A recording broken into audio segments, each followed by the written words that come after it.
Picture a small gathering in Jerusalem just weeks after the resurrection. The apostles are seated in a circle and they are doing something that would seem completely foreign to anyone who calls themselves Christian today. They are not praying in the way you were taught. They are not singing hymns. They are not reading scripture. They are sitting in absolute silence, eyes closed, hands positioned in a specific way that you have never seen in any church, performing a ritual that was practiced every single day by the earliest followers of Jesus until the year 300 AD when it vanished completely from Christian practice. And the reason it vanished has nothing to do with theology. It has everything to do with power.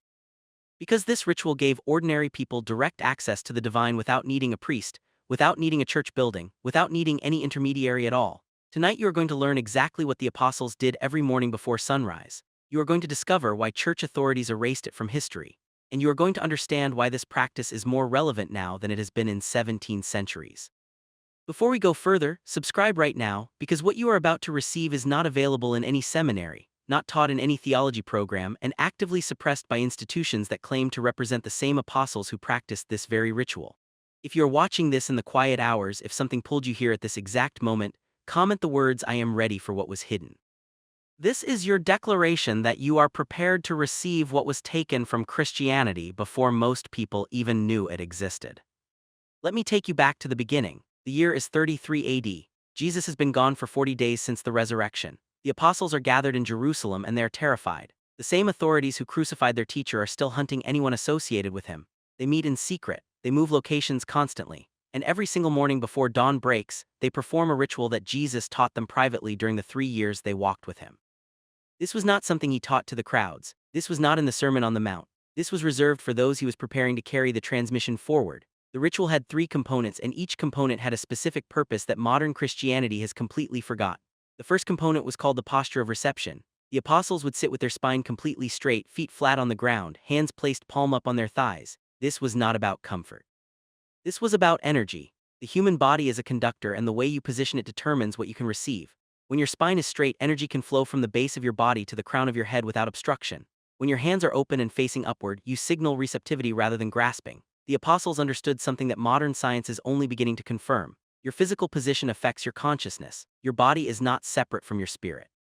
It is the instrument through which spirit operates in material reality. But here's what makes this even more specific. The apostles were told to position their tongue in a particular way. They would place the tip of their tongue gently against the roof of their mouth, just behind their front teeth. This completes what ancient practitioners called the microcosmic orbit, an energy circuit that runs through the body. When this circuit is closed, energy does not leak out. It circulates, builds, and amplifies. You can test this right now. Sit up straight wherever you are, place your feet flat on the floor, turn your hands palm up on your lap, touch your tongue to the roof of your mouth. Stay in this position for just 60 seconds and notice what happens. You will feel a subtle shift, a slight change in your awareness, a sense of coming into alignment. That is not imagination. That is physiology responding to positioning that the apostles used 2,000 years ago.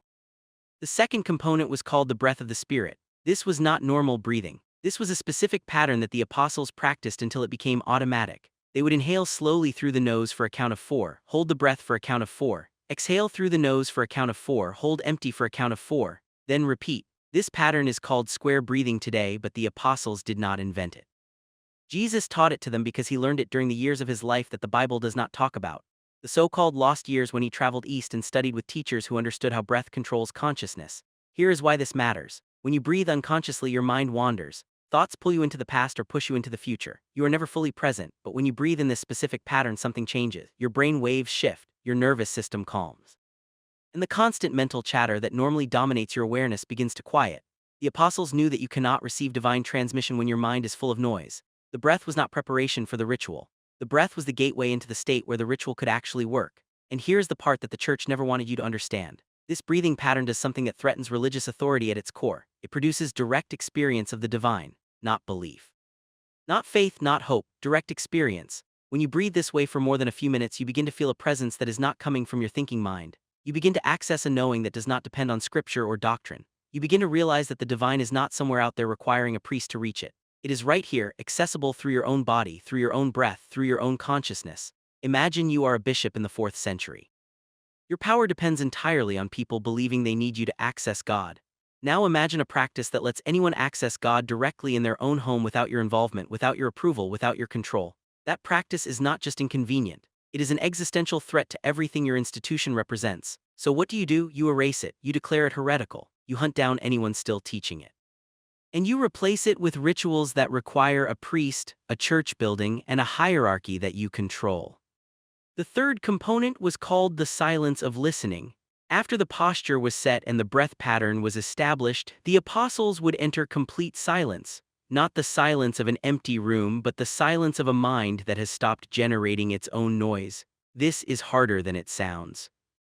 Sit in silence right now for just 30 seconds and watch what happens. Thoughts appear instantly. Plans for tomorrow, memories from yesterday, judgments about what you're doing, doubts about whether this is working. Your mind will do everything possible to avoid actual silence because silence is where the ego loses control. The apostles were trained to notice these thoughts without following them. A thought would appear and they would observe it the way you observe a cloud passing across the sky. They did not fight the thoughts. They did not try to force them away. They simply did not give them energy. And gradually, after minutes of this practice, the thoughts would slow down, the space between thoughts would grow longer, and in that space something else would emerge. The early Christians called it the still small voice, not an audible voice but an inner knowing that arises when everything else finally gets quiet. This is the voice that told Peter to go to Cornelius. This is the voice that told Paul to go to Macedonia. This is the voice that guided every major decision the apostles made in the book of Acts. But notice something crucial. That voice only came after the ritual. It only came after the posture, after the breath, after the silence. It never came in the middle of busy activity. It never came when they were arguing theology. It came in the stillness they created through intentional practice. Modern Christianity tells you to pray, which usually means talking to God. The apostles were doing the opposite. They were creating the conditions to listen, and what they heard in that silence shaped the entire early church. Now let me show you what happened to this practice. For the first 3 centuries of Christianity, this ritual was standard. Every community of believers practiced it. The writings of the early church fathers reference it repeatedly. Origen talked about the importance of interior silence. Clement of Alexandria wrote about breath and prayer. The desert fathers who went into the Egyptian wilderness in the 2nd and 3rd centuries built their entire spiritual practice around this ritual. They called it hesychasm, the practice of stillness. But then something changed. In the year 313 AD, the Roman Emperor Constantine converted to Christianity. Suddenly, the religion that had been persecuted was now endorsed by the most powerful empire on earth. Churches became legal, buildings were constructed, hierarchies were formalized, and the faith that had been practiced in secret gatherings in homes became an institutional religion with political power. This changed everything. When Christianity was illegal, it belonged to people who wanted it badly enough to risk their lives. When Christianity became legal, it belonged to anyone who found it socially advantageous. The apostolic ritual that required discipline, that required daily practice, that required actually sitting in silence and doing the work, that ritual did not scale. You cannot fill a cathedral with thousands of people and have them all sit in silence doing breath work. You cannot build a hierarchy of bishops and priests around a practice that makes those bishops and priests unnecessary. So the ritual was gradually replaced. Liturgies were created, formal prayers were written, creeds were established, and the daily practice that connected ordinary believers directly to the divine was quietly erased from official Christian practice. By the time the Council of Nicaea met in 325 AD, the ritual was already fading. By 400 AD, it survived only in remote monastic communities. By 600 AD, it was considered strange and suspicious. And by the medieval period, anyone caught teaching it risked being accused of heresy. But here is what the authorities did not anticipate. The ritual never completely died. It went underground. It was preserved by mystics and monks who knew its value. The hesychasts in Eastern Orthodox Christianity kept practicing it. The contemplatives in Catholicism like Meister Eckhart and John of the Cross taught versions of it. And today, 17 centuries after it was removed from mainstream Christianity, the practice is re-emerging because people are hungry for what the apostles actually did rather than what modern religion says they did. Let me show you how this practice actually works in your life today. You do not need to be an apostle. You do not need to live in the 1st century. You do not need anything except your own body, your own breath, and 20 minutes of uninterrupted time. Here is the exact sequence. You begin by finding a space where you will not be disturbed. The apostles met before sunrise because that was when the world was quietest. You do not need to wake up at dawn, but you do need to eliminate distractions. No phone, no music, no interruptions. Sit in a chair with your feet flat on the ground, your spine straight, your hands open and resting, palm up on your thighs. Touch the tip of your tongue to the roof of your mouth. Close your eyes. This is the posture of reception, and you have just positioned your body the same way Peter and John and James positioned theirs 2,000 years ago. Now begin the breath pattern. Inhale through your nose for 4 counts, hold for 4 counts. Exhale through your nose for 4 counts, hold empty for 4 counts. Do not rush this. The counting should be slow and steady. 4 seconds in, 4 seconds hold, 4 seconds out, 4 seconds empty. Repeat this cycle without stopping. At first your mind will protest, thoughts will flood in. Your body might feel uncomfortable. You might suddenly remember 17 things you need to do today. This is normal. This is resistance.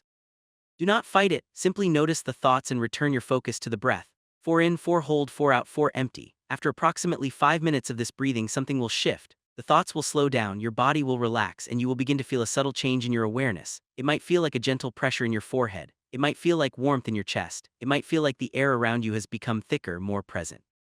These are signs that you are entering the state the apostles called nepsis, watchful awareness. You are awake but not thinking, present but not distracted, open but not grasping. This is the silence of listening, and this is where the practice becomes powerful. Stay in this state, continue the breath pattern but let it become automatic. Stop counting if the rhythm has become natural, and simply be present in the silence. Do not wait for voices, do not look for visions. Do not expect lightning bolts of revelation, just be still and notice what emerges. For some people, the first thing that comes is emotion, sadness that has been buried, joy that has been suppressed, grief that was never processed. Let it move through you. The apostles understood that the divine cannot enter a vessel that is already full of unprocessed material. For others, the first thing that comes is clarity. A problem that seemed impossible suddenly has an obvious solution. A decision that has been paralyzing suddenly becomes clear. A question you have been carrying for months suddenly answers itself. This is not your rational mind solving problems. This is the still small voice speaking in the space you created. And for some, the first thing that comes is simply peace. A deep sense that everything is exactly as it should be. A recognition that beneath all the noise and chaos of daily life, there is a foundation that cannot be shaken. This is what the apostles called the peace that passes understanding. Not because it is mysterious, but because it cannot be grasped by the thinking mind. It can only be experienced in the silence. Practice this ritual every day for 7 days and your life will change. Not because something magical happens, but because you are doing what the apostles did. You are creating daily space for the divine to reach you. You are training your nervous system to access states of consciousness that most people never experience. You are building a direct connection that does not depend on any external authority. Let me tell you what the church does not want you to realize. The rituals they gave you, the prayers they taught you, the services they designed, all of it keeps you dependent. You need the priest to administer the sacrament. You need the pastor to interpret the scripture. You need the institution to validate your spiritual experience. But the ritual the apostles practice makes all of that unnecessary. When you can access the divine directly through your own practice, you do not need anyone to do it for you. When you can hear the still small voice in your own silence, you do not need anyone to tell you what God is saying.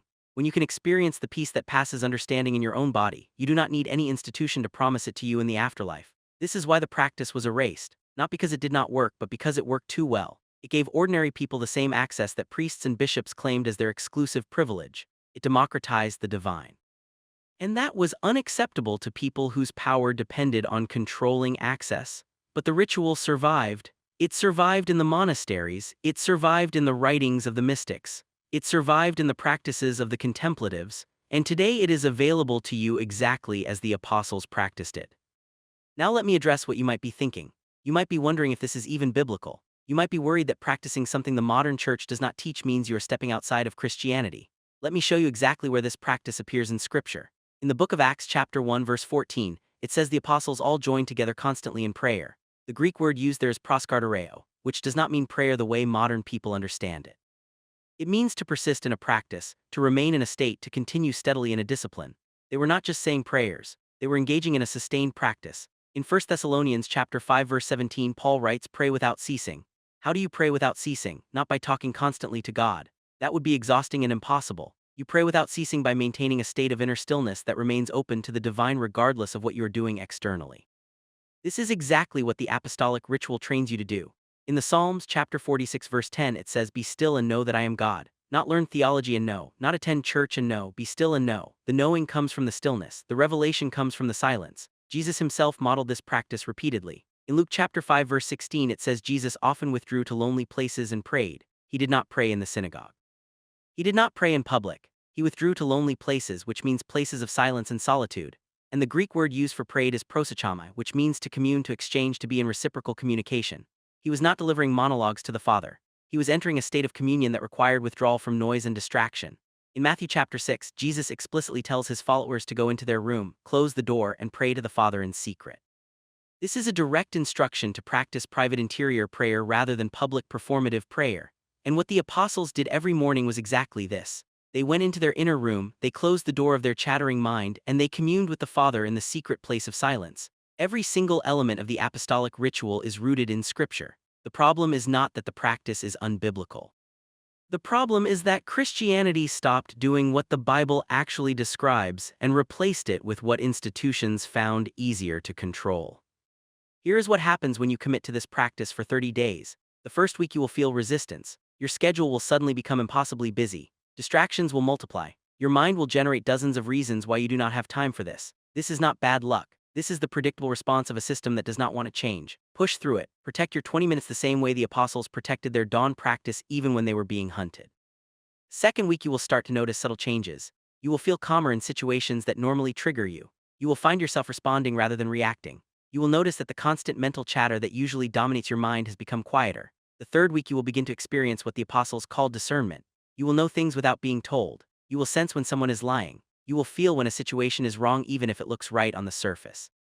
This is not psychic ability. This is clarity. This is what happens when the noise drops away and you can finally perceive what was always there. The fourth week you will realize something profound. You do not need the practice anymore because you have become the practice.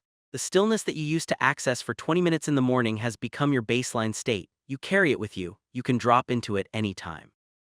And the direct connection to the divine that you used to work to achieve has become constant. This is what the apostles experienced. This is why they could heal the sick, cast out demons, and speak with authority that confounded the educated religious leaders of their day. They were not special, they were practiced. They did the ritual every single day until it restructured their consciousness. And the same transformation is available to you right now. Let me show you the evidence that this practice was deliberately removed. In the year 787 AD, the Second Council of Nicaea met to address controversies in the Church. In the records of that council, there is a condemnation of certain practices described as silent prayer that does not use words. The council declared that true prayer must be vocal and must use established liturgical forms. Why would church leaders condemn silence? Because silence cannot be controlled. You cannot regulate what happens in someone's interior awareness. You cannot tax it. You cannot require a priest to authorize it. Silence is free, personal, and direct. Everything that institutional religion cannot dominate. In the medieval period, mystics who taught interior prayer were repeatedly investigated by church authorities. Meister Eckhart was tried for heresy specifically because he taught that ordinary people could experience union with God without sacramental mediation. Marguerite Porete was burned at the stake in 1310 for writing a book that taught direct communion with the divine. Joan of Arc was executed partly because she claimed to hear divine voices directly rather than receiving guidance through church authorities. The pattern is consistent. Anyone who taught that you could access the divine without institutional mediation was considered dangerous. And the practice that enabled that access, the practice the apostles used daily, was systematically suppressed. But the practice survived in hidden communities. The Beguines in medieval Europe practiced it. The Quietists in 17th century France taught it. The Quakers built their entire faith around it. They called it waiting in the light, but it was the same practice. Sit in silence, regulate your breath, and listen for the inner voice. Today that practice is resurging under different names: contemplative prayer, centering prayer, Christian meditation. These modern movements are rediscovering what the apostles never stopped doing.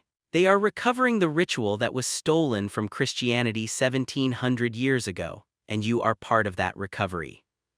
Here is your instruction for the next 24 hours. Before you go to sleep tonight, set your alarm 30 minutes earlier than usual. When you wake up tomorrow, before you check your phone, before you talk to anyone, before you do anything else, sit in the posture of reception and practice the breath of the Spirit for 20 minutes. Just 20 minutes, not as an experiment, not to see if it works, but as a declaration that you are reclaiming what the apostles practiced. You are stepping into the same ritual that Peter used before he preached at Pentecost. You are accessing the same silence that Paul entered before he wrote his letters. You are doing what Christianity was supposed to be before it became an institution.